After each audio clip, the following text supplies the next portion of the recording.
Hello friends, Telugu శ్రోతలందరికీ కూడా నమస్కారం. మాయలేడి కథలో ఉన్నాం మనం. రచయిత పోల్కంపల్లి శాంతాదేవి గారు. ముందు భాగంలో జరిగింది, షమ్మి తనని ఇష్టపడడం లేదని కిన్నెర నిద్రమాత్రలు మింగుతుంది, ఆత్మహత్య ప్రయత్నం చేస్తుంది. ఆ విషయం తెలిసి షమ్మి వచ్చి ఓదారుస్తాడు. అయితే తనకు కిన్నెరను చేసుకోవడం ఇష్టం లేదని ఖచ్చితంగా చెప్పేస్తాడు. నిరంజన్కి కూడా ఆ విషయమే చెప్తాడు. ఇలా సాగుతోంది కథ. తర్వాత ఏం జరిగింది తెలుసుకుందాం.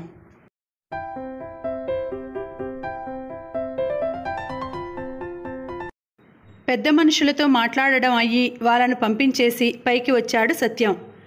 ఏమన్నాడమ్మా నీ వకీల్ సాబ్ అడిగాడు. దిండులో దాచుకున్న ముఖాన్ని చివాలున పైకెత్తింది కిన్నెర. అంతవరకు ఆమె ఏడ్చినట్లుగా ఆమె కళ్ళు ఎర్ర కలువల్లా ఉన్నాయి. మళ్ళీ నిన్ను ఏడిపించి వెళ్ళాడా వెధవా? సత్యం కళ్ళల్లోకి ఎర్రజీరలు వచ్చేశాయి. అతడు లేకుండా నేను బ్రతకలేను డాడీ. అతడికేమో నేను అక్కర్లేదు. నన్నెందుకు బ్రతికించారు డాడీ? నన్నెందుకు బ్రతికించారు? దిండు ముఖానికి అదుముకుంటూ వలవలా ఏడ్చింది కిన్నెర. నువ్వు అతడిని ప్రేమించానని ఒక్క మాట చెప్పి ఉంటే నీ మనసులోకి ఆత్మహత్య ఆలోచనే వచ్చేందుకు అవకాశం ఉండేది కాదు కదమ్మా. ఒక్క మాట నా చెవిని వేస్తే పెద్ద మనిషి తరహాగా వాళ్ళింటికి వెళ్ళేవాడిని, అతడి తల్లిదండ్రులతో మాట్లాడేవాడిని, నీ పెళ్లి కుదిర్చి సుముహూర్తం నిశ్చయించుకు వచ్చేవాడిని. ఇప్పుడు మాత్రం ఏం మించిపోయిందని నాతో వియ్యమో కొడుక్కి శ్రాద్ధమో ఏదో ఒకటి నిశ్చయించుకోమని ఆ జడ్జి గారితో చెబుతాను. ఏ తండ్రి తన కొడుక్కి శ్రాద్ధం పెట్టాలనుకోడుగా అన్నాడు ఆయన. ఆమె ఆత్మహత్యా ప్రయత్నం తర్వాత విషయం తెలిసి ఒక్క మాట నాతో ఎందుకు చెప్పలేదు తల్లి అని ఆయన అనడం ఇది 1000సారి. చేసుకునేవాడికే ఈ పెళ్ళి ఇష్టం లేకపోతే ఆ తండ్రి మాత్రం ఏం చేస్తాడు డాడీ అంది కిన్నెర. ఒప్పిస్తాడమ్మా. ఏ తండ్రి అయినా కొడుకుని చంపుకుంటాడా? నయాన్నో భయాన్నో నిన్ను తన కోడల్ని చేసుకుంటాడు. చేసుకోకపోతే ఈ సత్యం ఎవరో ఏమిటో చెప్పడానికి 1,00,000 మంది ఉన్నారు.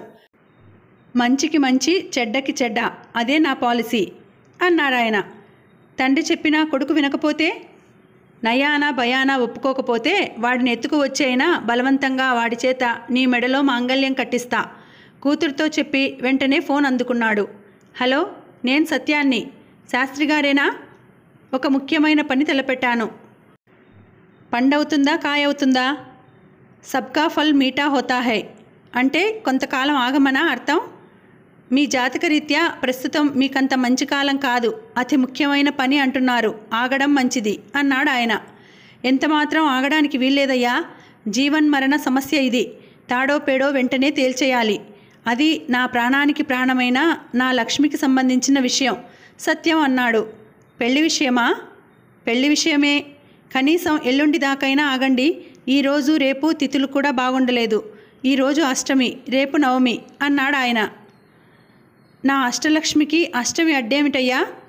శాస్త్రం తెలిసిన వాడినని సలహా అడిగారు. తెలిసింది చెప్పాను. ఆ తర్వాత మీ ఇష్టం అన్నారు ఆయన. సత్యానికి జాతకాల మీద ముహూర్తాల మీద తగని పిచ్చుంది. పంచాంగం చూడందే పని మొదలుపెట్టడు. అతడికి చిన్నప్పుడు 10 ఏళ్లప్పుడేమో ఒక కోయదర చెప్పాడట, జీవితంలో మహర్దశ ఉంది, రాజభోగాలు అనుభవిస్తావు అని. అతడికి 30 ఏళ్ళు వచ్చేసరికి అక్షరాల ఆ మాట నిజమైంది. అందుకే జోస్యం చెప్పేవాళ్ళన్నా శాస్త్రం తెలిసిన వాళ్ళన్నా సత్యానికి గొప్ప గురి. రాజేశ్వర శర్మగారిని పర్మనెంట్గా తన జాతక సలహాదారుడుగా పెట్టుకున్నాడు. ఆయన చెప్పింది జరిగినప్పుడల్లా ఆయనకిచ్చే పారితోషికం 100ల్లో కాదు 1000ల్లో ఉంటుంది. సత్యం 2 రోజుల వరకు ఆగడానికే నిశ్చయించుకున్నాడు. ఈ 2 రోజుల్లో షమ్మీకి సంబంధించిన సమాచారం అంతా సేకరించాడు. తండ్రి తాతల పుట్టు పూర్వోత్తరాలన్నీ తెలుసుకున్నాడు. నిరంజన్ షమ్మీకి స్నేహితుడే కాదు, ప్రస్తుతం సత్యానికి సంబంధించిన కోర్టు కేసులన్నీ చూస్తున్నవాడు. సత్యం కేసు ఒకటి ఈ మధ్య గెలవడంతో నిరంజన్కి మారుతి కారు ప్రజెంట్ చేశాడు సత్యం. ఎవరైనా ఏదైనా పని చేసి పెడితే డబ్బు రూపంలో కాక ప్రజెంటేషన్ రూపంలో ముట్టజెప్పి వాళ్ళని సంతోషపరిచి తన కనుసన్నలలో నిలుపుకోవడం సత్యం అలవాట్లలో ఒకటి. షమ్మీ గురించి నిరంజన్ చెప్పిన విషయాలు సంతృప్తికరంగానే ఉన్నాయి సత్యానికి. షమ్మీ తాతగారు పెద్ద బిజినెస్ మ్యాన్, లెక్కలేనంత సంపాదించాడు. డబ్బు మదం, అంతస్తు గర్వం సహజంగానే అబ్బాయి అతడికి పూర్తి విరుద్ధం కొడుకు రఘువీర్. తండ్రి అతడిని MBA చేయించి బిజినెస్లో దింపాలనుకుంటే ఇతడు న్యాయశాస్త్రాన్ని వరించి లా పాస్ అయ్యాడు. డిగ్రీలో తన సహాధ్యాయ అయిన ఒక పేద అమ్మాయికి మనసిచ్చాడు. పెళ్లాడతానని మాటిచ్చాడు. అతడిచ్చిన మాట తండ్రి కొడుకుల మధ్య బగ్గున మంటలు రేపింది. తమ అంతస్తుకు ఎంతమాత్రం సరిపోని సంబంధంతో బియ్యమందడానికి ఆయన ససేమిరా ఒప్పుకోలేదు.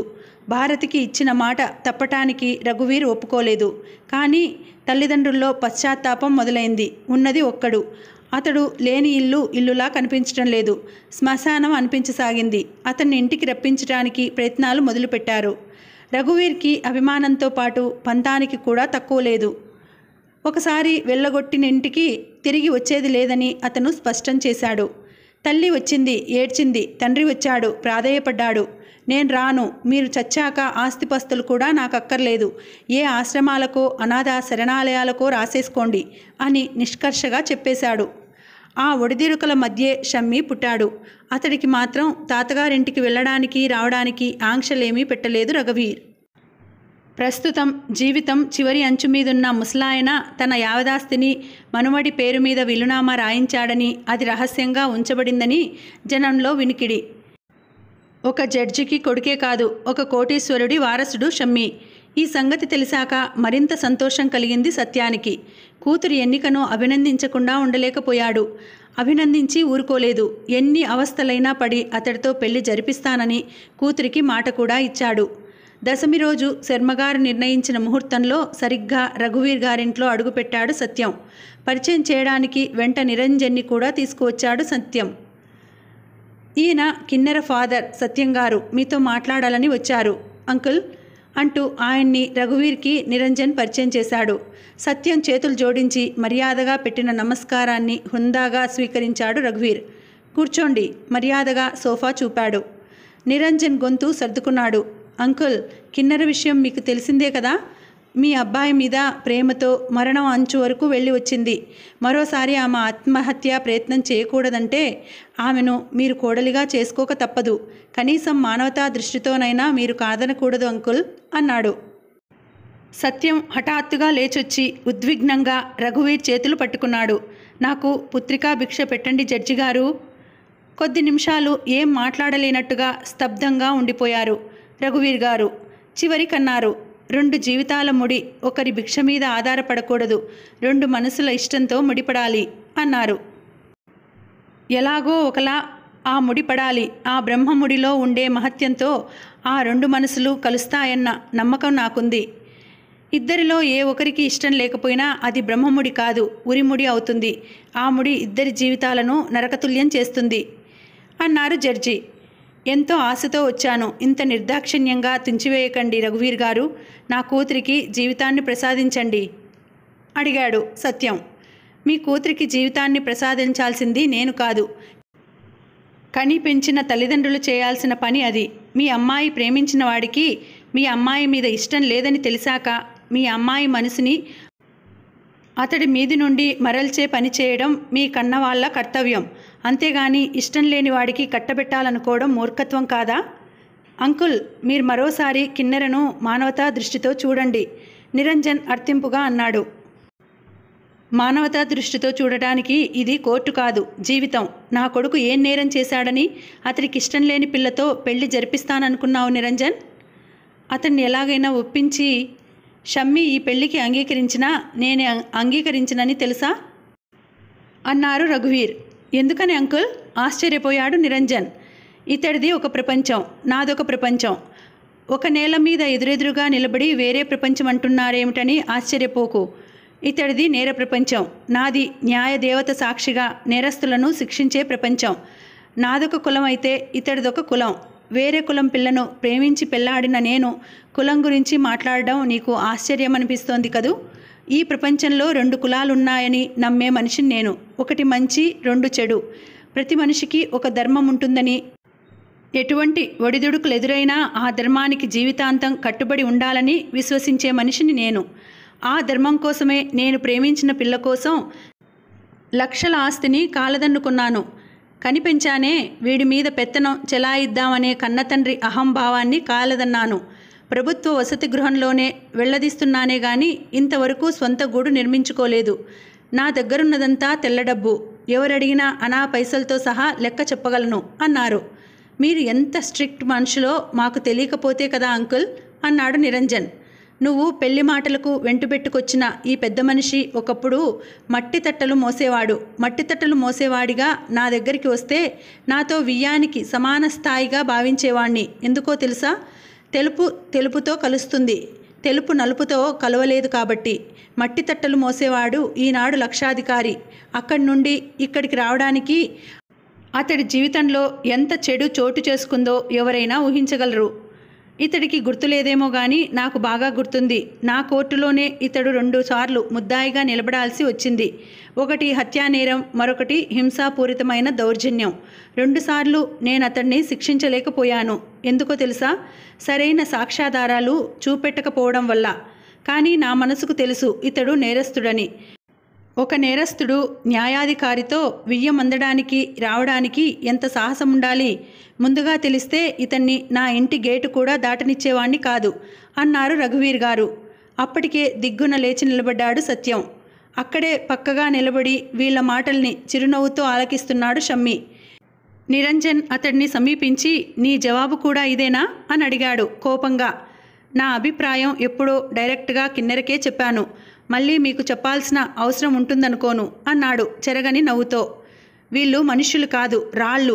ఓ మనిషి అవతల చస్తుందన్నా వీళ్ళు కరగడం లేదు. ఛీ అంటూ సత్యం వెంట కదిలాడు నిరంజన్. రఘువీర్ కొడుకు వైపు తిరిగాడు. నిజానికి నీ పెళ్లి విషయం రాయబారం నా దగ్గరికి వచ్చింది కాబట్టి తండ్రిగా నా అభిప్రాయం చెప్పాల్సి వచ్చింది. నీకేమైనా అభ్యంతరంగా కనిపించిందా అడిగాడు. మీరిచ్చిన జవాబులో నాకు అభ్యంతరం ఏమీ కనిపించలేదు నాన్నగారు. చాలా సూటిగా స్పష్టంగా చెప్పారు. నాకిష్టం లేదని పదే పదే చెప్పినా వాళ్ళింకా చావని ఆశతో వచ్చారు. మీ చేతిలో చావు దెబ్బ తిన్నారు. ఇహ నా వెంటపడి వేధించడం మానేస్తారు ఆనందంగా అన్నాడు షమ్మి. అవతలి గదిలో నుండి ఈ వ్యవహారమంతా గమనిస్తున్న భారతి బయటకి వచ్చింది. నాకు మాత్రం నచ్చలేదండి మీ జవాబు అంటూ ఆ వచ్చిన వాళ్ళు మీకు నచ్చని వాళ్లే కావచ్చు. ఆ పిల్ల మీద మీ కొడుక్కి ఇష్టం లేకపోయే ఉండవచ్చు. కానీ అంత ముఖం మీద కొట్టినట్టుగా జవాబు చెప్పాల్సింది కాదు. అబ్బాయికి ఇష్టం లేదు కదా, నేనేం చేయగలను అంటే పోయేది. అంత కటువుగా మాట్లాడి అంతగా అవమానించాల్సిన అవసరం ఏమిటి? మరి ఎంత ధైర్యం ఆ గుండాగాడికి? నాతో వియమందాలని వస్తాడా ఆ లుచ్చాగాడు? ఒక కూనీకోరు జస్టిస్ రఘువీర్తో వియమందాలని వస్తాడా? జవాబు ఇలా కాకపోతే నువ్వు జస్టిస్ భార్యగా బాధపడాలి కానీ ఉన్నందుకు బాధపడతావెందుకు వెర్రిమొహమా అన్నారు ఆయన. 30 ఏళ్ల కాపురంలో మీ శ్రీమతిని గురించి మీరు అర్థం చేసుకున్నది ఇదేనా? ఆవిడ అలుకగా మూతిని తిప్పింది. వాడు త్రాచుపాము లాంటి వాడని విన్నాను. తెలివిగా పక్కకు తప్పుకుపోయే దారుండగా కావాలని దాని తోక తొక్కారు మీరు. అది పగబట్టకుండా ఉండదు. పర్యవసానం ఆలోచిస్తుంటే నా ఒంట్లో వణుకు పుడుతోంది అంది. ఇలాంటి గుండాలని దాదాలని నిత్యం కోర్టులో ఎంతమందినో చూస్తుంటాను. తీర్పు ఇవ్వడంలో ఏనాడు భయపడలేదు నేను అన్నాడు. ఇది కోర్టు కాదండి, ఇల్లు. ఇది మన ఇంటి వ్యవహారం అన్నది భారతి. ఒక న్యాయమూర్తి ఇల్లు కదా, ఇక్కడ జరిగే నిర్ణయాలు కోర్టు తీర్పుల్లాగే ఉంటాయి.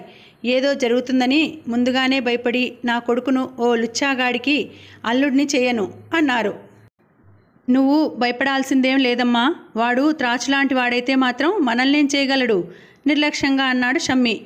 ఏం చేయగలడంటే ఏమైనా చేయగలడు. నీ ప్రాణానికే హాని తలపెట్టొచ్చు. లేకపోతే ఇంత అవమానిస్తారా అన్న కోపంతో మీ నాన్నగారికే హాని తలపెట్టొచ్చు అన్నది భారతి. ఏడిసాడు వెధవ. తోకపట్టి గిరిగిరా తిప్పి నేలకు విసిరి కొడితే చుక్కలు కనిపిస్తాయి. నీ కొడుకుని మీ ఆయన్ని అంత తెలివి తక్కువగా అంచనా వేయకు. వడుపుగా పాముల్ని పట్టగలరు, పులుల్ని పట్టగలరు అన్నారు. దొంగ దెబ్బకి ఎంత పట్టున్నవాడు ఒరిగిపోవాల్సిందేరా కొడుకుతో అన్నది భారతి. తల్లివి ఇలా పిరికిపాలు పోస్తావేమిటమ్మా? ప్రమాదాన్ని సూచించడం అంటే పిరికిపాలు పోయడమా అన్నది ఆమె. అయితే ఆ శూర్పణఖని రాముడు వంటి నీ కొడుకు పెళ్లి చేసుకోవాలంటావా అన్నాడు. ఇంకా నీకు సీత రాలేదు కదరా, తప్పేమిటి? ఆవిడ నవ్వుతూ కొడుకు తల మీద చిన్నగా తట్టింది. మీకు ఇష్టం లేకపోతే చేసుకోవద్దు, ఎవరు కాదంటారు? కానీ మీ అయిష్టాన్ని వాళ్ళ ముఖం మీద కొట్టినట్టుగా చెప్పడమే బాగాలేదంటున్నాను. నొప్పింపక తానవ్వక బ్రతుకువాడే నేర్పరి సుమతి అన్నాడు సుమతి శతకారుడు. లౌక్యం తెలియాలండి మనిషికి. ప్రతిదానికి ఆశయాలు ఆదర్శాలంటూ వల్లె వేయకూడదు. ఒకనాడు మట్టి తట్టలు మోసేవాడు ఇవాళ లక్షాధికారి అయితే మీకేమిటి బాధ? వాడు లక్షాధికారి అయితే నాకేమిటి బాధ? వాడు నా కొడుక్కి పిల్లనిస్తానని రావడమే నాకు బాధ అన్నారాయన. మగపిల్లలున్నప్పుడు 1,00,000 మంది వస్తారండి ఆశతో. ఆడపిల్లలు ఉన్నవాళ్ళు మీకు ఇష్టం లేకపోతే ఇష్టం లేదని మాత్రమే చెప్పాలి. వచ్చిన వాడి పుట్టు పూర్వోత్తరాలు తోడడం దేనికి? మాటలతో రాగి విగ్రహాన్ని తోమినట్టుగా తోమడం దేనికి? అంది భారతి.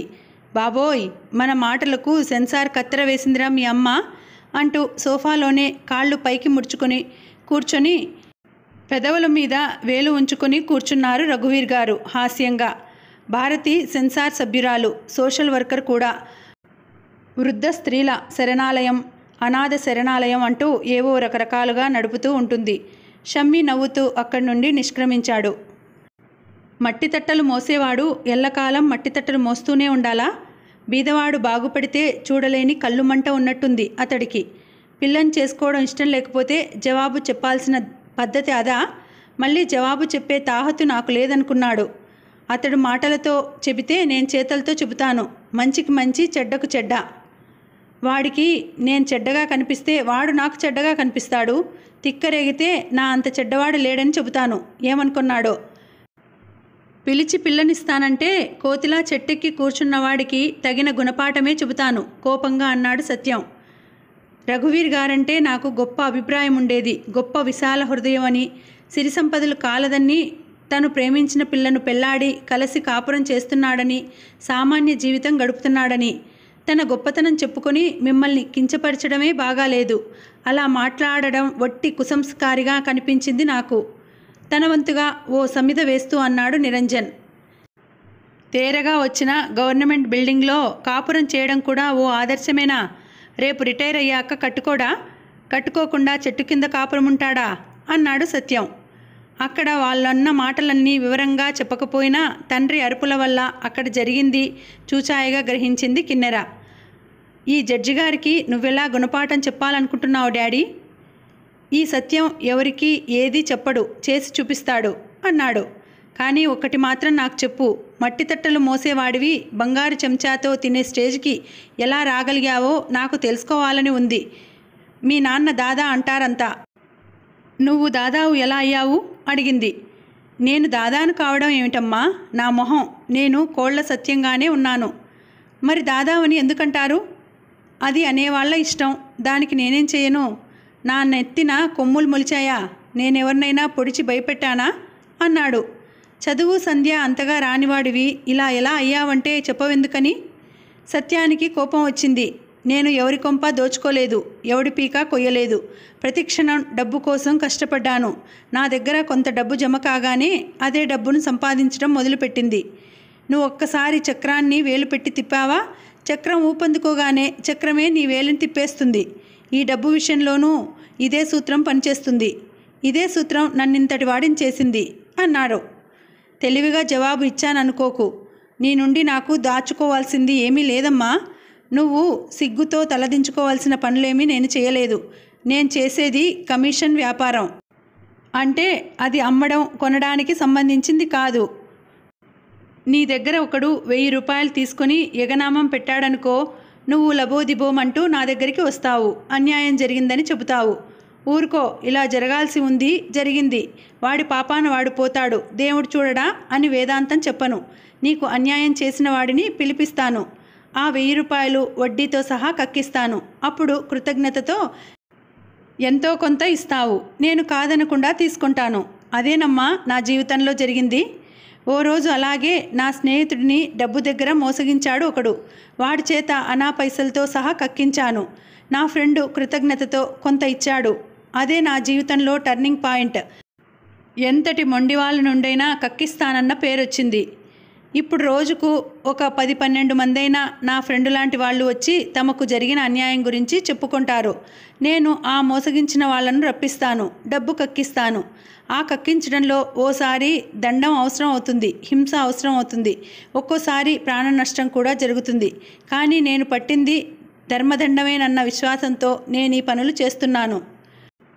ఆనాడు నా ఫ్రెండు కృతజ్ఞతతో ఇచ్చాడు. ఈనాడు అదే కమిషన్ 1000కింతని 1,00,000కింతని నేనే ఓ రేటు పెట్టి తీసుకుంటాను. నీటిలో కొట్టుకుపోయే మూటను నేను శ్రమపడి అందుకు వచ్చి ఇచ్చినందుకు మూటలో కొంత నేను తీసుకోవటంలో తప్పేమీ లేదనుకుంటాను అన్నాడు. నీ దగ్గరకి పెద్ద పెద్ద రాజకీయ నాయకులు కూడా వస్తుంటారుగా డాడీ, వాళ్ళకి ఏవో బాధలుంటాయి కదమ్మా, నాతో చెప్పుకొని సహాయం కోరడానికి వస్తుంటారు. నేనేం చేసినా వాళ్ళు కోరిన మంచినే చేస్తున్నానన్న ఆత్మవిశ్వాసంతో చేస్తుంటాను. ఒక్కోసారి కొందరి తలలు తెగుతుంటాయి, కొందరి తలలు బ్రద్దలవుతుంటాయి. దేవుడి అవతారంగా చెప్పబడే కృష్ణుడు భారతంలో చేసిందేమిటి? దుష్ట శిక్షణ, శిష్ట రక్షణ అన్నాడు. అదే నేనిప్పుడు చేస్తున్నది. ఆయన భారాన్ని నేను కొంత తగ్గిస్తున్నానన్నమాట. ఇది తప్పంటే అన్నవాడిని చెప్పిడిచి కొడతాను అన్నాడు సత్యం. నిజం తెలుసుకున్నందుకు నీ మీదున్న అపోహలు తొలగిపోయాయి డాడీ. నీది నీతివంతమైన సంపాదన, న్యాయవంతమైన సంపాదన అని నేనేం తర్కించను. కొన్ని గంటలు మాత్రమే కుర్చీలో కూర్చుని కొన్ని వేలు సంపాదించుకునే జడ్జి గారి సంపాదన సైతం తెల్లడబ్బైతే కావచ్చు, కానీ అది న్యాయమైన సంపాదన అంటే నేను ఒప్పుకోను. నిప్పులు చెరిగే ఎండలో చెమటలు కాల్వలు కట్టగా శ్రమించే కార్మిక కూలీల సంపాదనతో పోలిస్తే అతడిది అన్యాయమైన సంపాదనే. శ్రమశక్తి కంటే మేధాశక్తి ఎక్కువని లాజిక్ మాట్లాడొచ్చు, కానీ అది అన్యాయమైన సంపాదనే. మెదడు లేకుండా కార్మికుడైనా కర్షకుడైనా పని చేయలేడు కదా. పగలంతా రెక్కలు ముక్కలు చేసుకుంటే ఒకటి సంపాదన 20 దాటదు. ఫ్యాన్ కింద కూర్చొని రాసేవాడికి మాత్రం 100ల్లో 1000ల్లో ఉంటుంది జీతం. ఇదెక్కడి న్యాయం అంది. పొరపాటు చేశాను. నేను నిన్ను లానే చదివించాల్సింది, కూతురి వాదనకు ముగ్ధుడవుతూ అన్నాడు. న్యాయం గురించి మాట్లాడడానికి లానే చదవనక్కర్లేదు. ఆలోచించగల ప్రతి మనిషికి న్యాయం గురించి తెలుస్తుంది డాడీ అంది కిన్నెర. సరే డాడీ, వాళ్ళు కాదన్నారు. ఎలాగైనా మీ కూతురి పెళ్ళి అతడితో జరిపిస్తానని మీరు తీసుకున్న ప్రతిజ్ఞను ఏం చేస్తారు? ఇంకా నీకు అతడితో పెళ్ళేమిటమ్మా?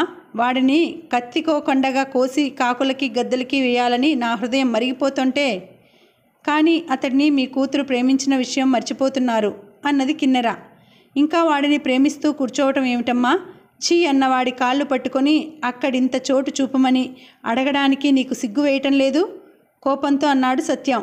డాడీ, తండ్రి గారావమే తెలుసు కిన్నెరకు, ముద్దు మురిపాలే తెలుసు. అతడింత కటువుగా మాట్లాడగలడని తెలియదు. నీకు బుద్ధి అక్కడికి వెళ్ళకముందే చెప్పాల్సింది. లేట్ అయినా చెబుతున్నది నీ మంచికే.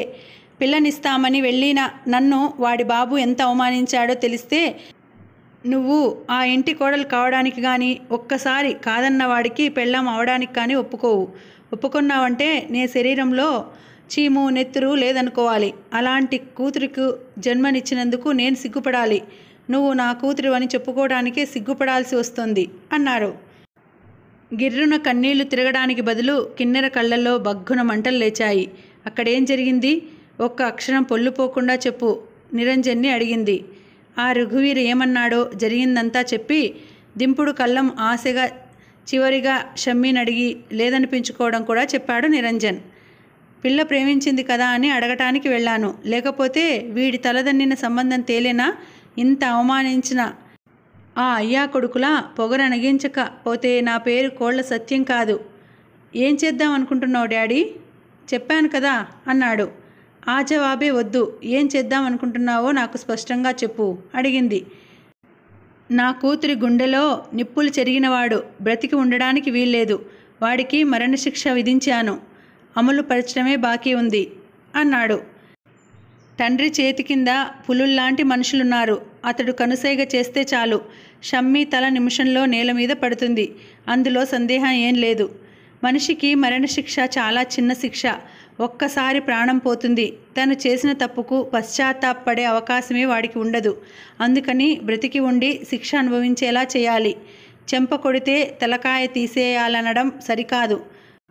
ఒక చెంప కొడితే రెండో చెంపకాయ వాయించాలి. అప్పుడు వాడికి సరైన జవాబు చెప్పినట్టు అవుతుంది. నిన్నంత అవమానించిన వాళ్లకు జవాబు చెప్పే అవకాశం నాకు ఇవ్వండి డాడీ. నేను మీ కూతురినని గర్వంగా చెప్పుకునేలా చేస్తాను అన్నది. నువ్వేం చేయగలవు? పిల్లకాకివి. పిల్లకాకినో పులిపిల్లనో ముందు ముందు నీకే తెలుస్తుంది. నువ్వు మాత్రం జోక్యం చేసుకోవద్దు అంది. వాణ్ణి ప్రేమించి వాడు లేకపోతే బ్రతకలేనన్న దానివి నువ్వేం చేస్తావు? కూతుర్ని మరింత రెచ్చగొడుతున్నట్టుగా అన్నాడు సత్యం. ప్రేమిస్తే అమృతం వర్షిస్తుంది. ఆడదాని మనసు పగబడితే విషం విరజిమ్ముతుంది. అదే మనసు. అమృతం రుచి చూడడానికి ఇష్టపడని ఆ మగవాడికి విషాన్ని రుచి చూపిస్తాను. ఇకపై ఈ కెన్నెర అతడి పాలిట నాగకన్య అవుతుంది ఆవేశంగా అన్నది. అందమైన ఆ కళ్ళు కళ్ళు కావు, భళ్ళున బ్రద్దలై నిప్పులు విరజిమ్ముతున్న అగ్నిపర్వతాలు. పొగలు సెగలు చిమ్మే ఏదో రాక్షస జాతి జంతువులా ఉంది. వాళ్ల వెంట తోకాడిస్తూ తిరిగే నిరంజన్కి సైతం ఒళ్ళు జలధరించేలా చేసింది ఆ దృశ్యం. ఒకరోజు షమ్మీతో తనేం అన్నాడో సరిగ్గా అదే జరుగుతోంది. తన హెచ్చరికను లెక్క చేయలేదు వాడు. అనుభవిస్తాడు. స్నేహితుడిగా అడ్డుపడాలని ఉన్నా వీళ్ల ఉప్పు తింటున్నవాడిగా ఆ పని చేయలేకపోతున్నాడు. సత్యాన్ని దూరం చేసుకుంటే ఎన్నో కేసులు పోతాయి. పైగా పులిలాంటి మనిషితో వైరం మొదలైనా ఆశ్చర్యం లేదు. షాపింగ్ ముగించుకొని స్నేహ బృందంతో కారెక్కింది కిన్నెర. డ్రైవర్ కారు స్టార్ట్ చేయబోతున్నాడు. పక్కగా ఉన్న మెడికల్ షాప్లో నుంచి తమలపాకు తీగలాంటి ఓ అందమైన అమ్మాయి బయటికి వస్తోంది. ఆమె 2 చేతుల్లో మొయ్యలేనన్ని మందు ప్యాకెట్లున్నాయి. అవి మొయ్యలేక సతమతమవుతోంది. అటు చూడండే, ఆమె సుధాలహరి కదూ? కిన్నెర అంది. అందరి తలలు అటు తిరిగాయి. అవును, సుధాలహరే. అబ్బా, ఎన్నాళ్ళకు కనిపించింది సంబరంగా అంది సుహాసిని. డ్రైవర్ కారాపు అంది కిన్నెర. లహరి రోడ్డు మీదకి వస్తూ కారును సమీపించింది. ఏయ్ లహరి, మమ్మల్ని చూసి చూడనట్టుగా వెడుతున్నావే? చాలా కాలానికి కనిపించావు. బాగున్నావా? ముఖం బయటికి పెట్టి అడిగింది కిన్నెర. ఒట్టు, నేను మిమ్మల్ని చూడలేదు. చూస్తే పలకరించనా? నొచ్చుకుంది. బాగున్నావా కిన్నెర? కారులో మన వాళ్ళంతా ఉన్నట్లున్నారే. బాగున్నావా సుహాసిని? అరే సౌజన్య, మన వాళ్ళందరినీ ఒక్కసారి చూస్తుంటే ఎంత సంతోషంగా ఉందో అంది. పేరు పేరున ఏం పలకరిస్తావు గాని కారెక్కు, తిరిగ్గా మాట్లాడుకుందాం అంది కిన్నెర. అప్పుడు ఇటు చూసింది లహరి. లేదే, నేను త్వరగా ఇంటికి వెళ్ళాలి. నాన్నగారికి ఈ మందులు త్వరగా వాడాలి అంది. ఏమైందే మీ నాన్నకు? సుస్థిగా ఉంటోంది కొన్నాళ్లుగా. నువ్వు కారెక్కు ముందు, మీ ఇంటి దగ్గర డ్రాప్ చేస్తా గాని కిన్నెర దబాయిస్తున్నట్టుగా అంది. కారులో ఖాళీ సీటు లేదు, కానీ అందరూ సర్దుకుని ఆమెకు సీట్ ఇచ్చారు. నువ్వేమిటి ఇంత చిక్కిపోయావు అన్నారు. ఏం చిక్కలేదు అన్నది లహరి. చక్కనమ్మ చిక్కినా అందమే అని నువ్వు మరింత అందంగా కనిపిస్తున్నావు గాని ఇప్పుడేం చేస్తున్నావు? బిఈడి ఎంట్రన్స్ రాస్తున్నాను. బ్లూబర్డ్ కాన్వెంట్లో జాబ్ చేస్తున్నా ప్రైవేట్గా అంది. డిగ్రీ పూర్తి చేసినప్పటి నుంచి బిఈడి ఎంట్రన్స్ రాస్తున్నావు కదే అడిగింది. ఈసారైనా మెరిట్తో పాస్ అయి ఎలాగైనా సీటు దక్కించుకోవాలని చెప్పింది సుధాలహరి. మొత్తానికి ఆశాజీవివి. విక్రమార్కుడికున్నంత పట్టుదల ఉంది నీకు. పరీక్ష అన్న బేతాళుడు ఎగిరిపోయి చెట్టెక్కిన కొద్దీ పట్టి తెచ్చి వీపున వేసుకొని బయలుదేరుతున్నావు. నేనైతే ఒక్కసారి ఓడితే మళ్ళీ ఆ పరీక్ష ముఖం చూసేదాన్ని కాదు అంది సౌజన్య. పేదవాళ్లకి సహజంగానే సహనం ఉంటుంది సౌజన్య. పరీక్ష మీద అలిగితే నాకేగా నష్టం. ఒక్కసారి కాదు 100 సార్లు ఓడినా గెలుపు కోసం తిరిగి తిరిగి ప్రయత్నిస్తాను అంది. అయితే పంతులమ్మవై తీరాలంటావు. ఆడపిల్లకి పంతులమ్మ ఉద్యోగమే బెటర్ అంది లహరి. ఆ మాట అంటే తంతాను అంటూ కిన్నెర కొట్టబోతున్నట్లుగా కోపంగా చెయ్యెత్తింది. ఏం, ఆడదానికి పంతులమ్మ ఉద్యోగాలు వంటలక్క ఉద్యోగాలు తప్ప వేరే పనికిరావా అంది. నీకైతే ఖచ్చితంగా పంతులమ్మ ఉద్యోగం పనికిరాదు కిన్నెర. ఏ ఆఫీసర్ ఉద్యోగమో నీకు సూట్ అవుతుంది. నీ మనస్తత్వం, నీ స్టైల్ అది. నా మనస్తత్వానికి నాకు పంతులమ్మ ఉద్యోగమే బెటర్ అన్నది. తెలివిగా తప్పించుకున్నావు పో. పెద్దగా నవ్వుతూ ఎత్తిన చెయ్యి దించింది కిన్నెర. సుధాలహరి కిన్నెర వాళ్లతో పాటు ఎంఏ చేసింది. ఎంఏ పరీక్షలై ఎక్కడ వాళ్ళక్కడ అయిపోగా ఎన్నో నెలల తర్వాత ఇదే కలుసుకోవడం. లహరి మనస్సు స్నేహశీలమైన ఆడంబరాలు అట్టహాసాలు పట్టవు. కబుర్లు ఎన్నైనా చెబుతుంది, వింటుంది. చక్కటి పాటలు పాడుతుంది. వాళ్ళ నాన్న సంగీతం మాస్టర్ అవడం వల్ల సహజంగా ఆమె చక్కని గాయని అయ్యింది. కాలేజీలో ఏ ఫంక్షన్ అయినా ఆమె పాట తప్పనిసరిగా ఉండాల్సిందే. ఇక అందచందాల మాటకి వస్తే ఎన్ని సీతాకోక చిలుకల మధ్య ఉన్నా ప్రత్యేకంగా ఆకర్షించే సౌందర్యం ఆమెది. ఎంత నిరాడంబరంగా ఉంటుందో అంత అందమైంది కూడా. కిన్నెర కూడా అందమైందే. ఆమెది మత్తెక్కించే అందమైతే లహరిది హాయిగొలిపే అందం. మాటల్లో ఉండగానే లహరి ఇల్లు వచ్చేసింది. ఇంట్లోకి పిలవాలా వద్దా అని ఆలోచిస్తుండగానే కిన్నెర వాళ్ళు దిగేశారు. ఇక తప్పేదేముంది, లోపలికి రండి అంది లహరి. పూరిల్లు, మధ్యతరగతి పరదా చాటు నుండి తొంగి చూస్తున్న పేదరికపు ఛాయలు. ముందు గదిలో లహరి చెల్లెళ్ళు తమ్ముడు చదువుకుంటున్నారు. ఆ గది దాటిన తర్వాత మంచంలో మాసిన గడ్డంతో నీరసంతో బాగా పీక్కుపోయిన ముఖాన్ని దాచుకుంటూ ఒక నడివయసు ఆయన. మంచం పక్కన స్టూలు మీద తడి పెడుతూ ఒక ఆమె. మంచంలో ఉన్నాయనది మామూలు సుస్థి కాదని, జీవన్మరణం మధ్య ఊగిసలాడుతున్నాడని ఆమె కన్నీళ్లు చెప్పకనే చెబుతున్నాయి. లహరి గదిలోకి అడుగుపెట్టి మందుల ప్యాకెట్లు ఆమె చేతికి అందిస్తుంటే, షాపతను మందులు అరివివ్వటానికి ఒప్పుకున్నాడా? ఇవడేమో నాన్నగారి మందులెలాగా అని ఒకటే ఇదవుతున్నాను. కసరకుండా మందులిచ్చి పంపే మంచి బుద్ధి ఆ షాపతనికి ఇవ్వమని భగవంతుణ్ణి ప్రార్థిస్తూ కూర్చున్నానంటే నమ్ము. ఆమె కన్నీళ్లు గట్టిగా తుడిచేసుకుంటూ అంది. ఆ మాటలన్నీ ఫ్రెండ్స్ వినడం ఇష్టం లేదు లహరికి. కానీ గుమ్మం దగ్గరే ఉన్నారు కాబట్టి వాళ్ళు విన్నారు. నలుగురి ముందు తమ పేదరికం బట్టలిప్పుకున్నట్టు కావడం లహరికి సిగ్గుగా, తల కొట్టేసినట్లుగా అవమానకరంగా ఉంది. లహరి ముఖం ఎర్రబడగా, అమ్మా ఎవరొచ్చారో చూడు. కిన్నెర, సౌజన్య, సుహాసిని, కాలేజ్లో నా ఫ్రెండ్స్. మందులు తీసుకొని వస్తూ ఉంటే బజార్లో కలిశారు. ఇంటి దగ్గర డ్రాప్ చేస్తామని కారులో ఎక్కించుకొచ్చారు అని చెప్పింది. చాపేసి కూర్చోబెట్టి సుధా అందామే. వద్దులండి, మేం పెడతాం. మీ నాన్నగారా లహరి? ఏమిటి సుస్థి అని అడిగింది కిన్నెర. కడుపు నొప్పి, డాక్టర్ ఆపరేషన్ చేయాలన్నాడు.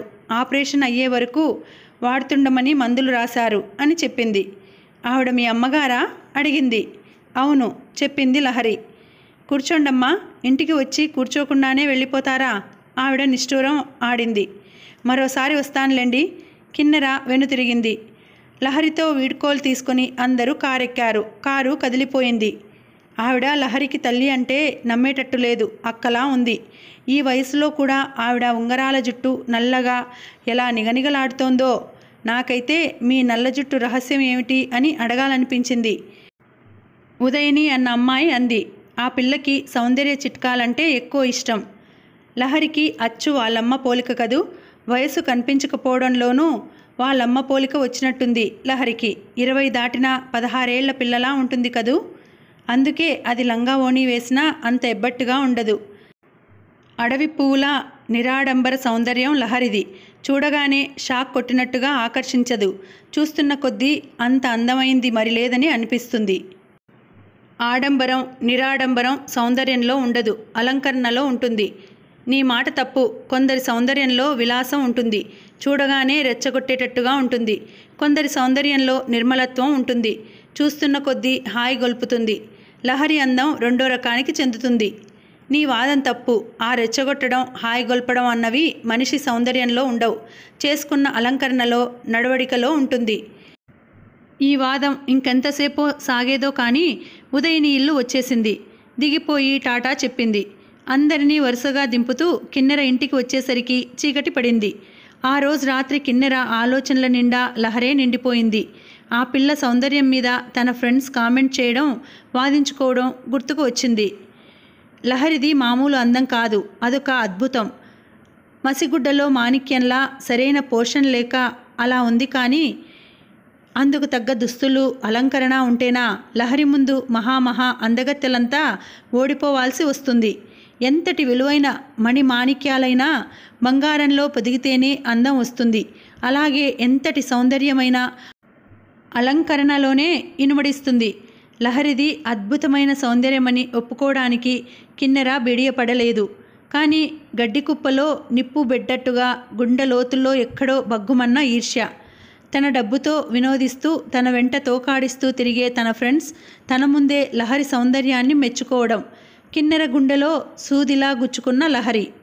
ప్రస్తుతం వాళ్ళ కుటుంబం అల్లకల్లోలమైన సాగర మధ్యమంలో ఉన్న పడవలా ఉంది. లహరి తండ్రి అమృతరావుకు ఆమె చెప్పినంత సింపుల్గా ఒక్క కడుపు నొప్పే లేదు. బీపీ, షుగర్, మూత్రపిండాల వ్యాధి, విషసర్పాలన్నీ ఏకమై చుట్టేసినట్టు ఆయన్ని పట్టుకున్నాయి. ఎప్పుడే క్షణంలో ఏది కాటు వేస్తుందో తెలియదు. యశోదను పెళ్లి చేసుకోవడం వల్ల ఆయన బంధువులందరికీ దూరమయ్యాడు. విశాల సముద్రంలో ఒంటరి పడవైంది ఆయన దాంపత్యం. ఆయనొక కళా తపస్వి, సంగీతంలో మంచి ప్రావీణ్యమున్నవాడు.